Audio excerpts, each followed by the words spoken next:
J'ai une bonne et une mauvaise nouvelle pour toi. La bonne nouvelle, c'est qu'on est en 2020 et ça n'a jamais été aussi facile de faire ses propres musiques depuis chez soi ou depuis n'importe où d'ailleurs. Parce qu'il suffit d'un ordi, d'un casque, et tu me diras que c'est tout. Moi, je te répondrai oui, mais t'as oublié quelque chose, le logiciel de musique. Et aujourd'hui, on va voir pourquoi c'est le choix le plus dur que tu vas être amené à faire au début de ton expérience de compositeur-producteur.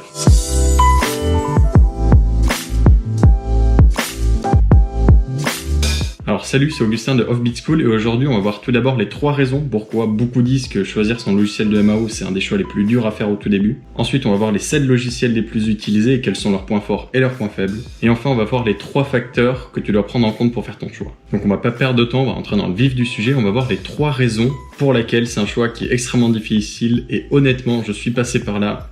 Je peux te le confirmer. La première raison, c'est que tu vas beaucoup te servir de ce logiciel. Maintenant, les logiciels sont multitâches. Tu vas t'en servir pour la production, pour la composition, pour le mixage, pour le mastering, pour l'enregistrement. Ouais, c'est pas mal de choses. Ensuite, la deuxième raison, c'est que ça va être très dur de changer. Une fois que tu es habitué à un certain type d'outils, ça va être très difficile de changer justement ces outils-là. C'est un peu comme passer d'iPhone à Android. Tu sais comment ça marche, tu sais comment aller sur Internet, mais tous les raccourcis, tous les automatismes, les petites fonctionnalités que tu aimais bien, tout va changer d'un coup. Et le dernier point, il est important si tu commences, c'est un investissement financier, parce qu'il y a quand même un investissement financier à mettre dedans. Oui, parce qu'aujourd'hui, je vais pas te parler de logiciels gratuits, je suppose que tu es un minimum intéressé par la production, et comme la plupart des producteurs vont me le dire, ça va être une perte de temps que d'aller sur ces logiciels gratuits.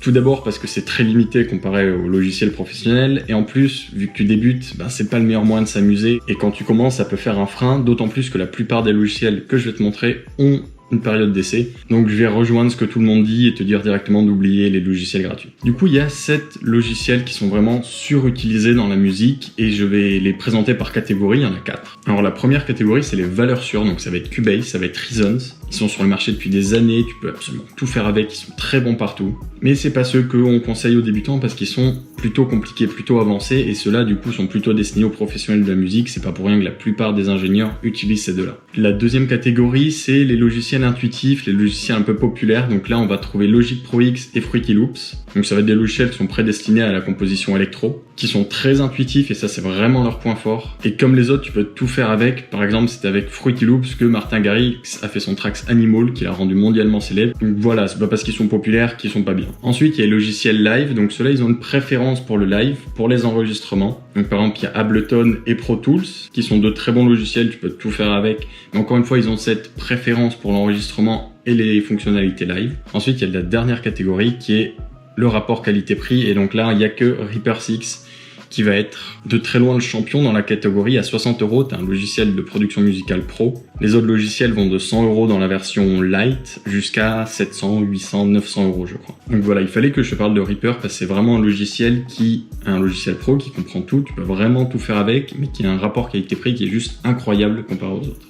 Donc pour faire son choix parmi tout ça, il y a 3 facteurs à prendre en compte. Le premier, c'est l'utilisation normale. Donc, si tu veux faire des trucs plutôt électro, des beats de rap, tu vas aller sur Fruity Loops. Si tu es un magicien et que tu as besoin d'enregistrement, peut-être Pro Tools ou Ableton vont être meilleurs. Donc, le deuxième facteur, ça va être le prix. Donc Reaper qui est à 60 € est vraiment une exception. Les autres logiciels en version light sont à peu près à 100 €, mais pour une version complète vont monter à 600, 700, 800 €. Et je t'avoue que c'est quand même des investissements importants à mettre. Et le troisième facteur, et moi c'est celui qu'on m'a conseillé quand j'ai commencé il y a 5 ans, et c'est de regarder sur YouTube, sur Internet, il y a beaucoup de tutos sur ton logiciel. Par exemple, quand j'ai commencé il y a 5 ans, il n'y avait pas autant de vidéos sur Internet et du coup, pour apprendre à faire de l'électro sur un logiciel, toutes les vidéos, ça allait être du Fruity Loops. Toujours, toujours, toujours. Et même si aujourd'hui, l'offre vidéo sur YouTube, tu peux vraiment trouver tout. C'est grandement diversifié. Moi, je vais te conseiller de rester sur les plus populaires parce que quand tu commences, regarder des tutoriels d'ingénieurs musicaux t'expliquer comment apprendre Reasons, ça va être un gros frein. Ça va te couper la motivation, mais direct. En tout cas, moi, ça le faisait. Bon, malgré ces présentations, ces facteurs, peut-être que tu es encore hésitant, donc je vais te donner mes conseils pour trouver le logiciel qui va t'aller parfaitement. Le meilleur, ça va être celui qui te plaira le plus, sur lequel tu seras le plus à l'aise. Donc ça va dépendre de ton utilisation, même si tu peux utiliser par exemple Cubase pour faire des productions de rap avec succès, il n'y a pas de souci. Mais si je dois vraiment te conseiller, moi je te ferais aller vers Logic Pro ou Fruity Loops qui sont vraiment les plus intuitifs, ils sont tout aussi complets que les autres. Et quand tu commences, t'as pas vraiment envie de t'embêter et ces logiciels vont être le mieux si tu veux trouver des trucs vraiment spécifiques pour avoir faire tes propres vocal chops, donc découper une voix dans de l'électro.